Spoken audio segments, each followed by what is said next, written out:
Well, hello there. My name is Susan Hamilton, and you're watching OffBeat Business TV or listening to the OBBM Network podcast.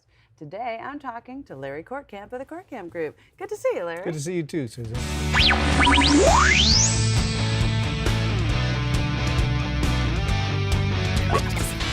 You're listening to the OffBeat Business Show, rebuilding American business influence locally, nationally, and abroad, bringing you experienced insight for a strong, influential brand and successful life in business. Here's your host, Susan Hamilton. We've been having some of the best conversations about the local family business because we share a heart for this community. And one of the things I just love to identify and make sure we connect with early on is that we know this community.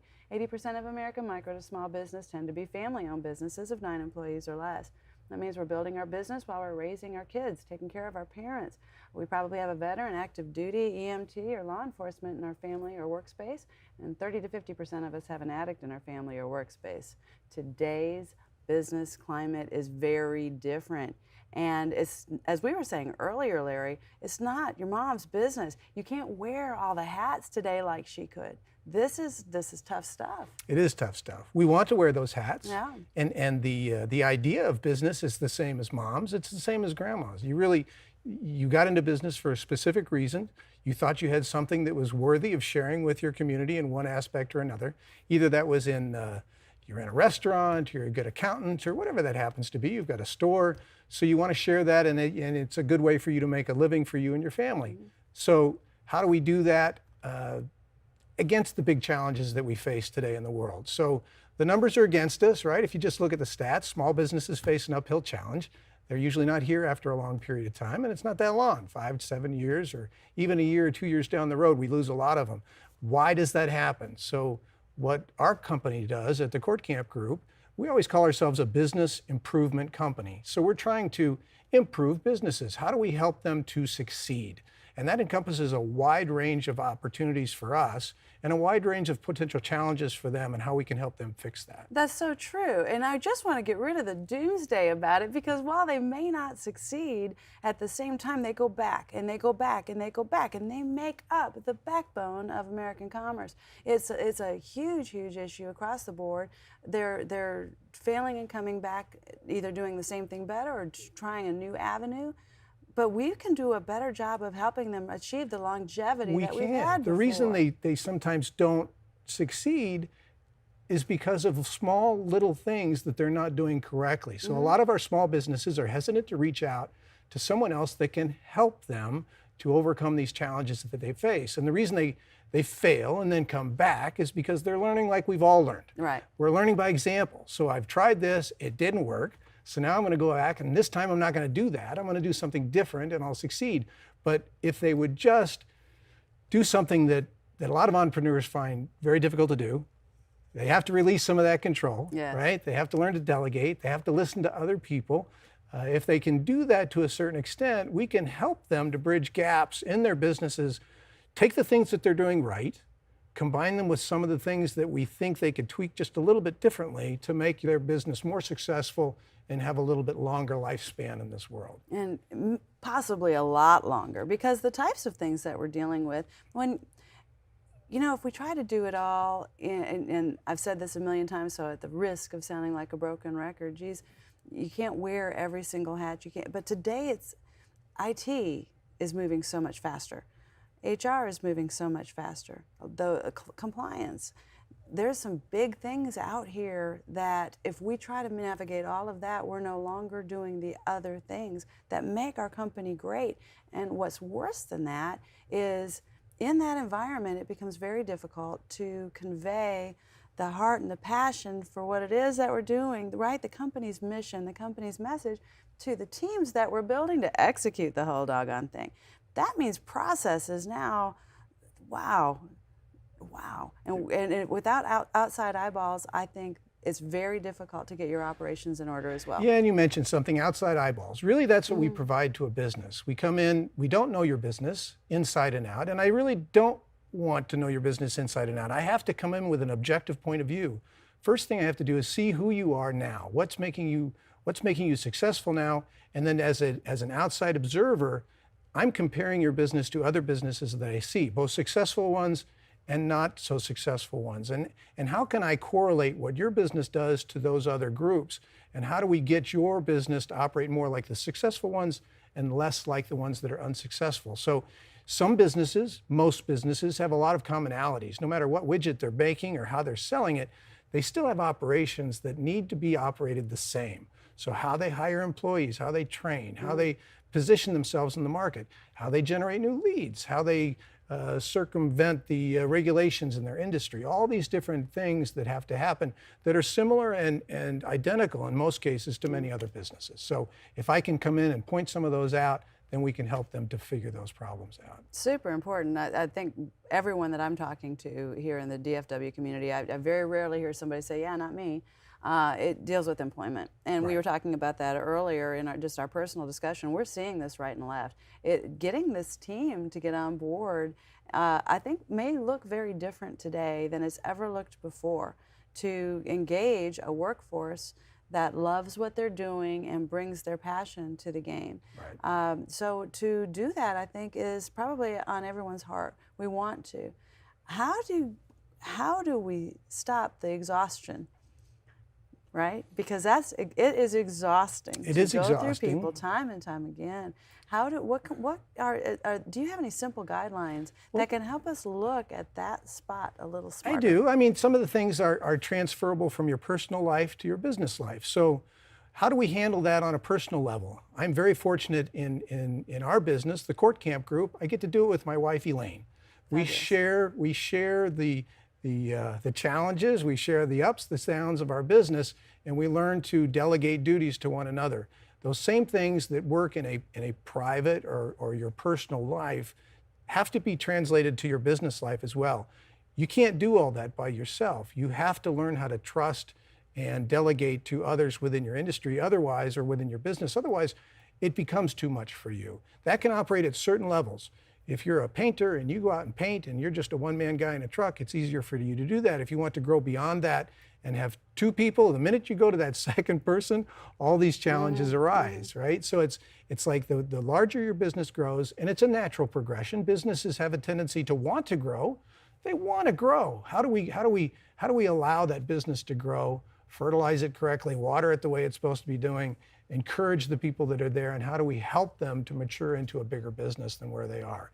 And those things are the same things that we do in a family, the same things we do in our community. But we often do it differently at work. How many times do we talk to somebody that says, I know Joe outside of church, outside of work at church, he's a different guy than when he's down at the work. It's because he puts his work hat on and he's all business. But that same thing that makes him all business at work is the same thing that's helping or hurting him with his employee morale. His employees aren't feeling the love for him because he just put off the hat that he wears at the ballpark coaching the kids, and he put on his work hat. And now he's a different guy than what he was someplace else.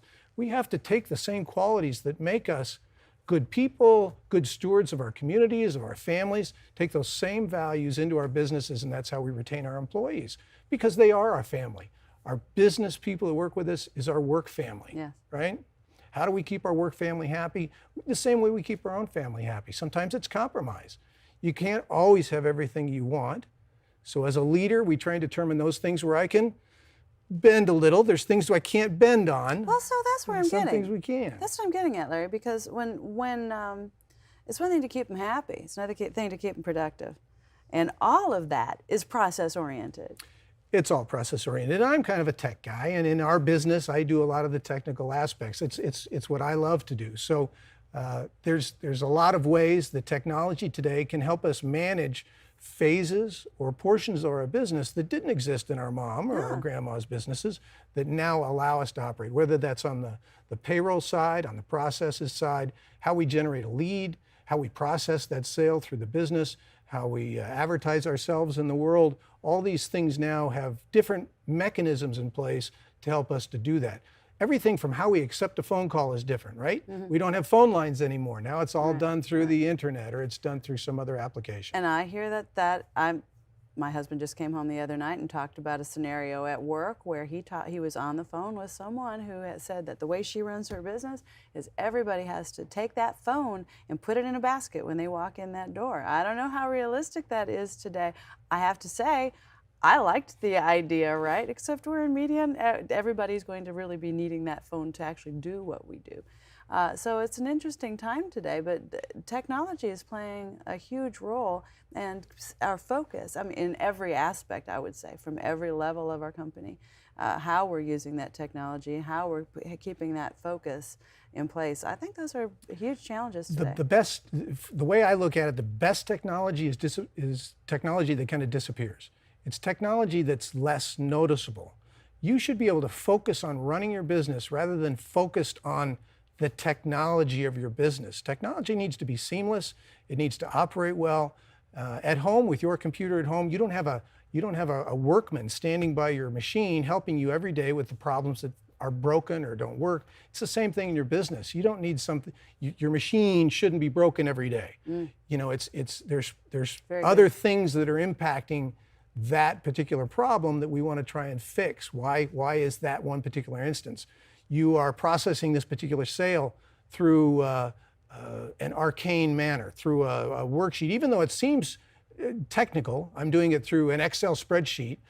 You're doing a 3,000 cell Excel spreadsheet that takes you forever, and it's not recording the information correctly. You're having to write that information here, and then here, and then here, and then you incorporate human error because now you've got people that are transcribing that information from place to place, and it's still not reaching the intended user that needs to have it. So how can we eliminate some of these overlapping processes, things that don't do? Do you use SQL for that? We use a lot of things. Yeah. The nice thing about technology today is how many choices and options we have.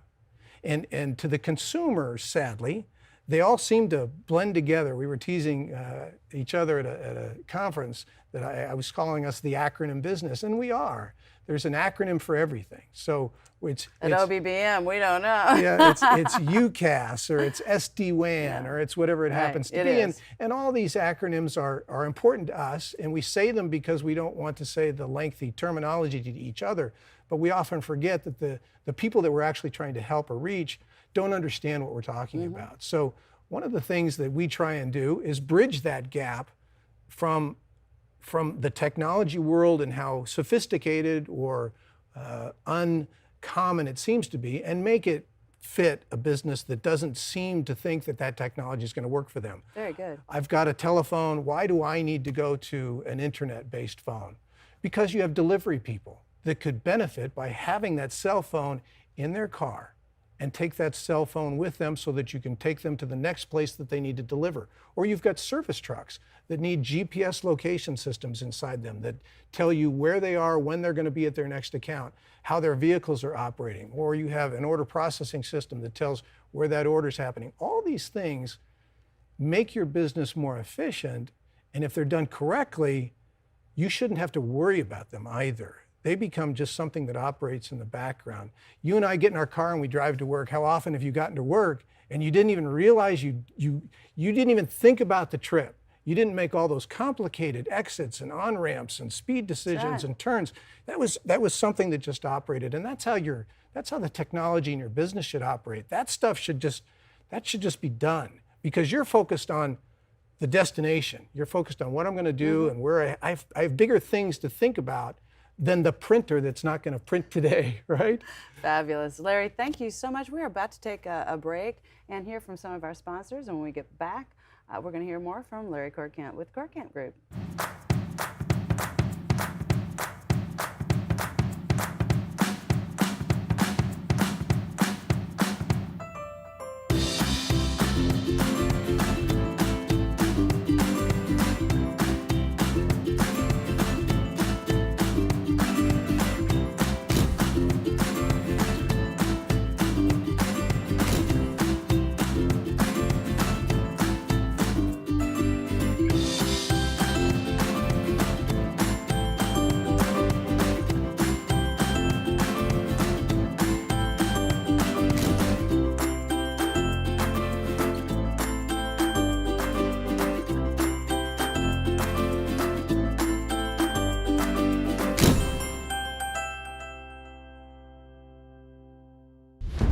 The American business economy is positioned as it has never been before.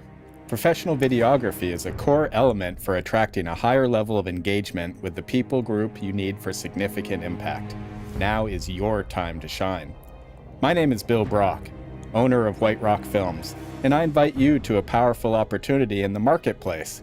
An opportunity to draw excited people to your events, an opportunity to showcase your ideas on infrastructure, an opportunity to become known as the industry authority and enjoy the associated benefits of a strong, influential brand. Video highlights, video teaches. Video puts a resistant market at ease, and video stirs the hearts and imaginations of your allies and strategic client base. White Rock Films offers full audio, video production for businesses ready to embrace the future, handling your project with professionalism, experience, and polish unheard of in the industry. My name is Bill Brock, and White Rock Films wants your business. See us online at whiterockfilms.com. And we're back. You're watching OffBeat Business TV. My name is Susan Hamilton, and I'm here with Larry Kortkamp with the Kortkamp Group, and we're talking about business success as it relates to operations and processes and technology. This is a great conversation. I'm excited to share the Kortkamp Group with you. Larry, thank you so much. You shared some practical application in the earlier half of this program that I think are going to be terribly beneficial. We need to understand how these things apply to us. Well, first off, again, I'm glad to be here. I get so excited about this type of stuff. Yeah, it's very exciting for me to be able to go in and talk to a small business company and help them to achieve their goals. It's really something that I like to do. I like to see people be successful. I like to promote people, right, and make them successful. So all the things that we do are with that designed in mind. A lot of people are hesitant to call somebody in from the outside. You and I had talked earlier about an accountant or how that happens. You know, you feel so exposed, and you feel like you have some shortcomings in your business, and you don't want to bring that person in there because that's dad. You know, that's mom or dad coming in to tell you to clean your room again, right? So it's vulnerable. It is vulnerable, and sadly, those are the things that need to happen. And if you can get rid of the stigma of thinking of someone coming in from the outside to tell you what you're doing wrong, instead of looking not as a coach necessarily, but as someone that can help you. Take a flashlight.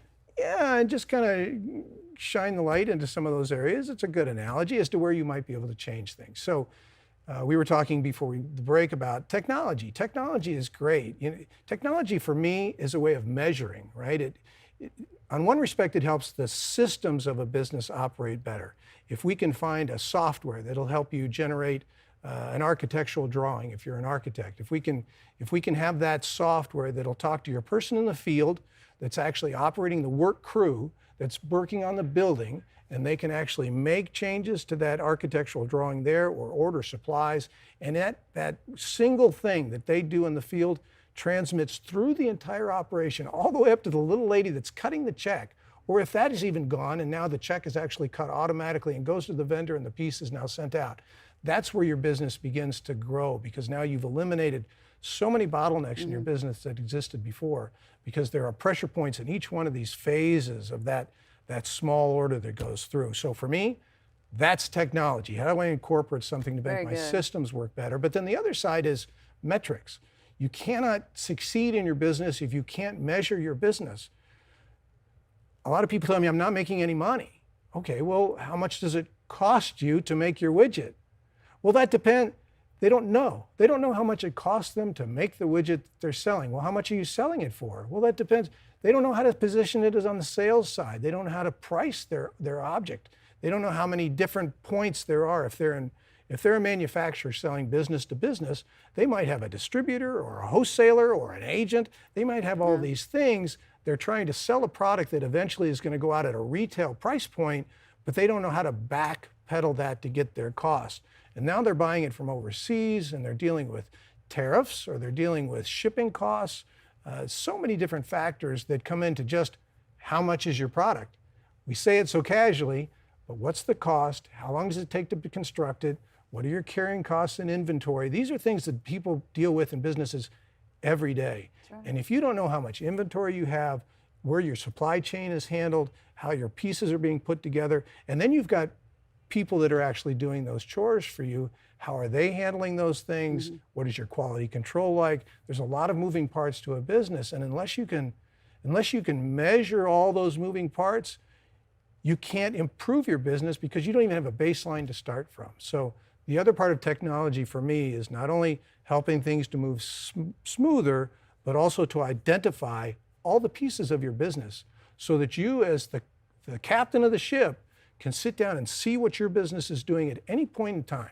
Where am I and how am I going to get to the next phase? And if you can't do that, you cannot operate your business. So. And you certainly can't move it from, like you said, from this place to the next and convey that company culture and mission from where you are to the teams now that need to be able to execute all the things that make your widget happen and really get it out there. There's so many pieces today between HR and technology and marketing. One person trying to do all of those pieces is really going to struggle. And part of it is how quickly it all changes. Just keeping up with it. Even today, it's different than it was last year, right? Things moved very, very quickly. So we can't assume that it's going to slow down in the future. We have to really be ready with knowing who those people are in the community that can shine those lights in those areas. And a lot of it, because of the vulnerability, has to be done with communication familiarity. We've got to be more familiar to the communities that we serve so they realize where their help's coming from. I also believe that it helps them understand what questions to ask, Larry. What are some of the biggest questions the most frequent questions that you get? The biggest question for me, a lot of small businesses fall into the same categories on a lot of things. So obviously one big category is cash flow, right? They're always strapped for cash. They're usually undercapitalized from the day they start, and for that time on, they're always undercapitalized. The next thing, obviously, is labor. I think is a big issue for them, and if they have any employees and how they manage and obtain employees. And then the other is actually selling their products. How do I gain new customers and clients? So if there's three top things that people think about, I think that's probably the top three that hit most people. And the cash is tougher, right? How you do the cash flow, that can be some systems and management, how we do costing within a company. Back to that pricing issue, are you priced effectively and all that? The employee issue, I think, is a little different. And I think we've gotten into this world of technology where everything's done through an app, right? And all the employees, but we forget a lot of basics when it comes to employees is people. And you're working for me, and you and I got to get along. So a resume is a piece of paper, but it doesn't tell you anything about the person. You also, as a company, have to be honest with yourself about a position. So if you're talking to a younger individual that's starting out in life and they want to achieve certain goals within their life, they're not something that wants to stay at a particular spot. They need to grow because they're going to get married, they have a family, they want their lifestyle to grow. So you don't want to put that person into a position that by nature is a static position. That position is not a lot of growth potential.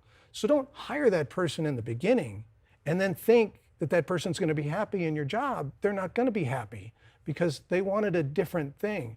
They want the job today because they want a job. But your job as the owner of the company is to see in an individual, what is that individual going to do for me and how can they fit best into my organization? And you don't get that from a resume. You get that by having an eyeball-to-eyeball conversation with somebody and sitting down and actually getting to know that person. That's what an interview is supposed to be. When I get somebody in for an interview for a job, these are the things I want to know about the person. What do you like? And how do you see yourself in this job? Why are you coming to work here? What do you like about the company? What are that old question, where do you see yourself in 5 years? That was a specific question for a specific reason. We wanted to see where you were going in your life. So as a business owner, I always tell people to try and look for people that fit the position that you're hiring for. And try not to hire outside that. Hire people that you think are going to be in that position for the period that you want them to be. If training is complicated and difficult and costly, then you don't want high turnover in that position. Hire somebody that you think is going to be in that position for a period of time. If you're trying to hire somebody that you're grooming to be elevated within the community or elevated within your business, that's a different position, right? So you want that person to learn different aspects of your business and to grow. So I want someone who's interested in education and progressing that way. And I don't want somebody that's steadfast in that one job. So a lot of it, I think, is a lot of employee problems, I think, start at the beginning and just get worse, right? So it's like, you know, everybody gets lucky, but I think a lot of them could be handled differently from the get-go from there on.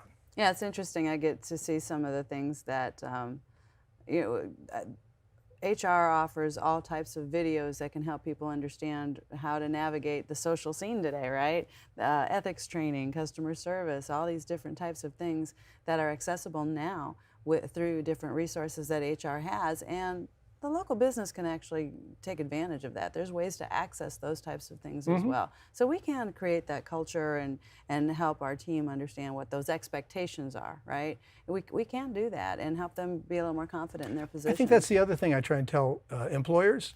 A lot of what we see today are employers that want to hire a finished product. They want to hire somebody that already knows how to do their job. Well, that never used to be. When you started with a company, the company trained you how to work for them because they wanted you trained in their culture, in their atmosphere, in how they do and operate their business. That seems to have gotten a little bit diluted today. And when we listen to the advertisements to listen to these employment companies, we help you find the employee that's exactly the right fit for your job. They're thinking that they're going to find somebody that knows exactly how to build that widget or sell it or do whatever they need to do, and that is a fallacy. That isn't what you want. That is not how you create a long-term employee. Bring them into your culture. You want somebody that's going to accept you as a business and want to be a part of that. They have to acclimatize to who your culture is and what your business is. They have to, just like assimilating to anything else, they have to assimilate to your business and your company, be part of it, take ownership of it, and want to do that business. And that doesn't always come off the street. You have to teach that a little bit. Thank you, Larry. I think this has been terribly, terribly needed. Great conversation, and I'm really thrilled to be able to share you with the community. I think you're going to make a lot of businesses get to that next level. I think you're going to help them be that catalyst. Well, thank you. So that they can see what they need to do. I appreciate you. Friends, how can they get a hold of you, Larry? What's the best way to reach Kortkamp Group? KortkampGroup.com, K-O-R-T-K-A-M-P, KortkampGroup.com is the best place to get to the website. It has all our contact information on there, and of course we're very active on a lot of the social media platforms and other ways to hear about us, but that's probably the best way to start. It'll get us all the information that we need about you, and then we'll schedule an opportunity to come down and sit with you and see where you are in your business and how we might be able to help you. Fabulous. Now, if you're driving down the road and you don't have time to grab a pen and paper, and of course don't do that if you're driving, know that go to the OffBeat Business app and you'll be able to get all this information and all of these links. You'll be able to connect with the Kortkamp Group and Larry Kortkamp and his wife Elaine very, very easily. You've been watching OffBeat Business TV or listening to the OBBM Network on Apple, Roku, or Fire TV. Until next time. You've been listening to the OffBeat Business Show. Find our lineup, podcast, magazine, event calendar, and sponsor information, even our membership directory, all available on the OffBeat Business app or at offbeatbusiness.com. Download the OffBeat Business app today. Take this for me, but